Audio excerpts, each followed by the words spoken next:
Assalamualaikum warahmatullahi wabarakatuh. Perkenalkan, nama saya Juwita Sari, Teknik Sipil A1 BP19 Universitas Muhammadiyah Sumatera Barat. Pada kesempatan kali ini saya akan membahas tentang rekayasa irigasi. Presentasi kali ini bertujuan untuk memenuhi tugas besar irigasi.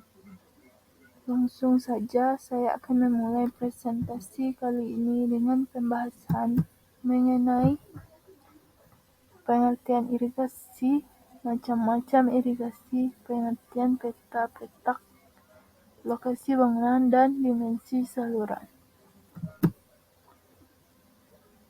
Pengertian irigasi.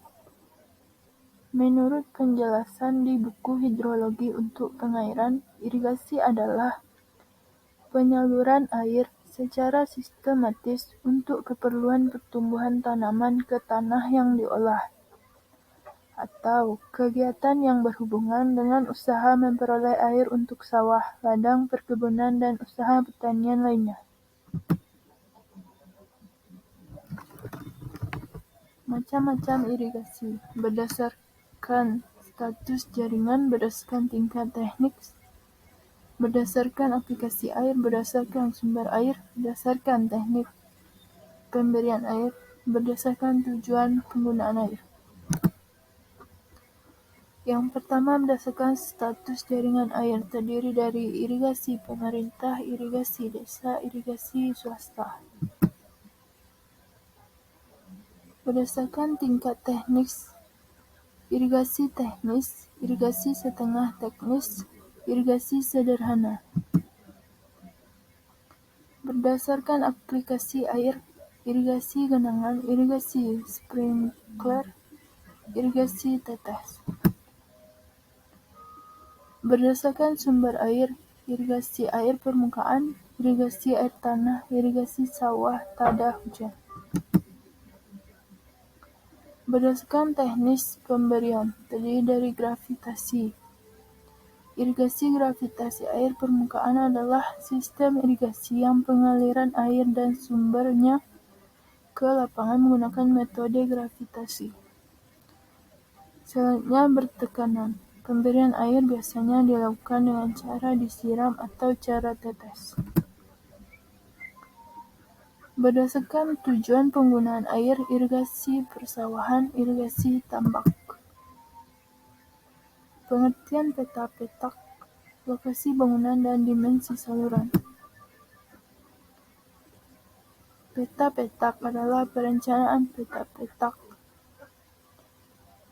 Kegiatan awal perencanaan irigasi pada taraf perencanaan ini menunjukkan tata letak pendahuluan yang memperlihatkan atau menunjukkan lokasi bangunan utama, trase jaringan irigasi dan jaringan pembuang, batas-batas dan perkiraan luas peta dalam H.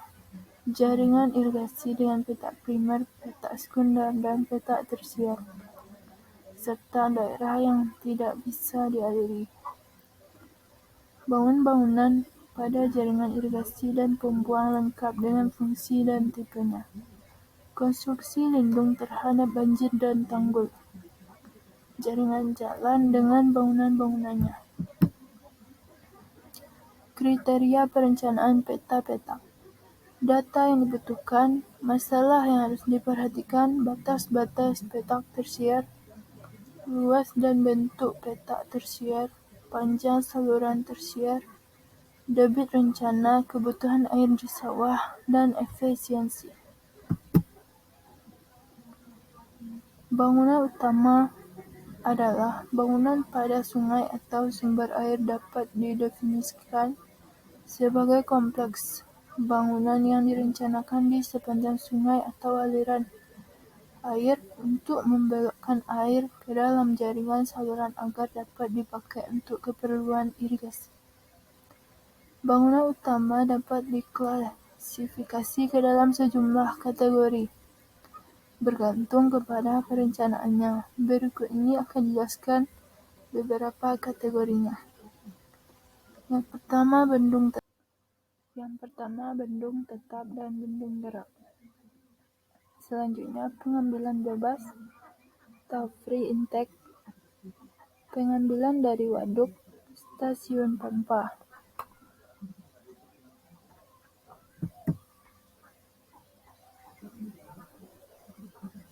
Selanjutnya adalah saluran. Saluran irigasi atau saluran pembawa terdiri dari saluran primer, saluran sekunder, saluran pembawa, saluran primer dan saluran sekunder, saluran tersier, saluran kuarter, saluran primer dan kuarter. Saluran irigasi atau saluran pembawa, saluran pembuang kuarter, saluran pembuang tersier, saluran pembuang sekunder, dan saluran pembuang primer. Bangunan bagi dan sadap. Bangunan bagi terletak di saluran primer dan sekunder pada suatu titik cabang dan berfungsi untuk membagi aliran antara dua saluran atau lebih. Bangunan sadap tersier mengalirkan air dari saluran primer atau sekunder ke saluran tersier. Bangunan bagi dan sadap mungkin digabung menjadi satu rangkaian bangunan. Di samping membagi air ke sekunder, lain juga mengalirkan air ke saluran tersier. Box-box bagi di saluran tersier membagi aliran untuk dua saluran atau lebih, yaitu tersier dan subtersier. Sekianlah video dari saya. Kalau ada kata-kata yang salah, mohon dimaafkan.